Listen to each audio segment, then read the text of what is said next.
Au nom du Père et du Fils et du Saint-Esprit. Amen. Le Seigneur soit avec vous. Mes frères, mes sœurs, nous célébrons le 28e dimanche de l'année liturgique A. Les textes qui nous sont proposés en méditation nous invitent à voir l'habit des noces. Dans la première lecture tirée du livre du prophète Isaïe au chapitre 25, versets 6 à 10, le Seigneur Dieu promet le bonheur, un festin pour son peuple. Et il va détruire la mort, le deuil ne sera plus là, il y aura, c'est le temps de la joie, le temps du bonheur, on voit que c'est le salut, c'est le royaume qui arrive pour son peuple. Et nous sommes invités à participer à ces festins, à être de ces peuples-là, et qui va restaurer, à qui il donnera le bonheur. Mais ces festins, le Christ les reprend dans la lecture de l'évangile tiré de Matthieu 22, versets 1 à 14. C'est presque une inspiration de Isaïe 25. Un roi qui organise les noces de son fils. Il lance des invitations et les gens refusent de venir. Il lance des invitations et les gens refusent de venir.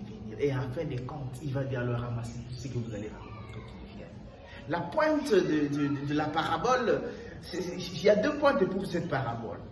D'abord, les refus de l'invitation.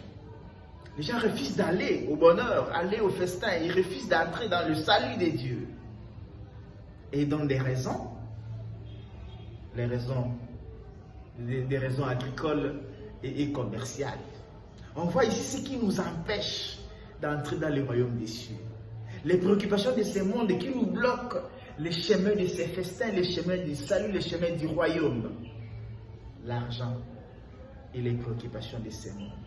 Les préoccupations agricoles, c'est la possession, le matériel, qui nous préoccupe, nos business qui nous préoccupent, qui nous empêchent d'aller dans les royaumes des cieux. C'est pas mal de faire le business, mais il faut privilégier les royaumes.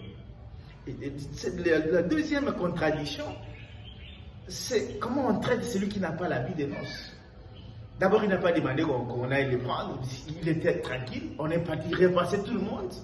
Quand tout le monde entre, curieusement, il entre et on les chasse, on les met dehors parce qu'il n'a pas l'habit des noces. C'est quand même une contradiction. Ça montre que le salut, ce n'est pas un privilège, c'est une exigence.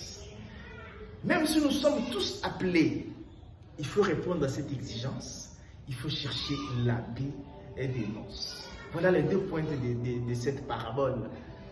Donc les refus et le traitement de celui qui n'a pas l'habit des noces. Nous sommes donc invités à avoir l'habit des noces. L'invitation du salut est lancée à tout le monde. Nous sommes tous invités à entrer dans le salut de Dieu. Mais il y a des conditionnalités. Il faut l'habit des noces. Mais c'est quoi l'habit des noces? C'est où les trouver? Paul nous le dit dans la deuxième lecture, tirée de sa lettre aux Philippiens au chapitre 4, versets 12 à 14, puis versets 19 et 20. Qu'est-ce que Paul dit?